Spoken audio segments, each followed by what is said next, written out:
ಆಡುವಾಗ ಕಾಲಿಗೆ ಗಾಯ ಮಾಡಿಕೊಂಡಿದ್ದ ಟೀಮ್ ಇಂಡಿಯಾದ ಮಾಜಿ ಕೋಚ್ ಕಾಲಿಗೆ ಬ್ಯಾಂಡೇಡ್ ಕಟ್ಟಿಕೊಂಡೇ ರಾಜಸ್ಥಾನ ರಾಯಲ್ಸ್ ತಂಡದ ವಿರುದ್ಧವಾಗಿ ಅವರ ಆಟವನ್ನು ಮುಂದುವರಿಸಿದ್ದಾರೆ. ಆಟಗಾರರಿಗೆ ಕೋಚಿಂಗ್ ಅನ್ನು ಮಾಡ್ತಾ ಇದ್ದಾರೆ. ಆ ವಿಡಿಯೋ ಇದೀಗ ವೈರಲ್ ಆಗಿದೆ. ರಾಹುಲ್ ಅವರ ಕೆಲಸದ ಬಗ್ಗೆ ಇರತಕ್ಕಂಥವರ ಆಸಕ್ತಿ ಅದು ಎಲ್ಲರಿಗೂ ಕೂಡ ಮೆಚ್ಚುಗೆಗೆ ಪಾತ್ರವಾಗಿದೆ. ಬೆಂಗಳೂರಿನಲ್ಲಿ ನಡೆದ ಸ್ಥಳೀಯ ಕ್ರಿಕೆಟ್ ಪಂದ್ಯದ ಸಮಯದಲ್ಲಿ ರಾಹುಲ್ ದ್ರಾವಿಡ್ ಅವರಿಗೆ ಗಾಯವಾಗ್ಬಿಟ್ಟಿತ್ತು. ಕಾಲಿಗೆ ಬ್ಯಾಂಡೇಜ್ ಕಟ್ಕೊಂಡ್ರು. ಮತ್ತೆ ಅವರು ಕೋಚ್ ಆಗಿ ತರಬೇತಿ ನೀಡುವಂತಹ ಕೆಲಸದಲ್ಲಿ ನಿರತರಾಗಿದ್ದಾರೆ. ಮಂಗಳೂರಿನ ಪಿಲಿಕುಳ ಜೈವಿಕ ಉದ್ಯಾನವನದಲ್ಲಿ ರಾಣಿ ಎಂಬ ಹುಲಿ 2 ಮರಿಗಳಿಗೆ ಜನ್ಮವನ್ನು ಕೊಟ್ಟಿದೆ. ಈ ಮೂಲಕ ಉದ್ಯಾನವನದ ಹುಲಿ ಸಂತತಿಯನ್ನ 10ಕ್ಕೆ ಏರಿಕೆ ಮಾಡಿದೆ. 1 ಗಂಡು 1 ಹೆಣ್ಣು ಮರಿಗಳಿಗೆ ಜನ್ಮ ನೀಡಿದ್ದು 2 ಮರಿಗಳು ಕೂಡ ಆರೋಗ್ಯವಾಗಿವೆ. ರಾಣಿ ಹುಲಿ 2016ರಲ್ಲಿ 5 ಮರಿಗಳಿಗೆ ಜನ್ಮ ನೀಡುವ ಮೂಲಕ ದಾಖಲೆಯನ್ನು ನಿರ್ಮಿಸಿದೆ. ನಂತರ 2021ರಲ್ಲಿ ಇನ್ನೂ 3 ಮರಿಗಳಿಗೆ ಜನ್ಮ ನೀಡಿದೆ.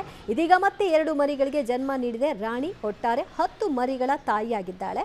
ಪ್ರಾಣಿ ವಿನಿಮಯ ಕಾರ್ಯಕ್ರಮದ ಅಂಗವಾಗಿ 2016ರಲ್ಲಿ ಬನ್ನೇರುಘಟ್ಟ ಜೈವಿಕ ಉದ್ಯಾನವನದಿಂದ ರಾಣಿಯನ್ನ ಪಿಲಿಕುಳಕ್ಕೆ ಕರೆತರಲಾಗಿತ್ತು. ಪ್ರತಿಯಾಗಿ ಪಿಲಿಕುಳದ ಗಂಡು ಹುಲಿಯನ್ನ ಬನ್ನೇರುಘಟ್ಟಕ್ಕೆ ಕಳಿಸಲಾಗಿತ್ತು. ಇದೀಗ ಪಿಲಿಕುಳವು 15ಕ್ಕೂ ಹೆಚ್ಚು ಹುಲಿಗಳನ್ನು ಹೊಂದಿದೆ.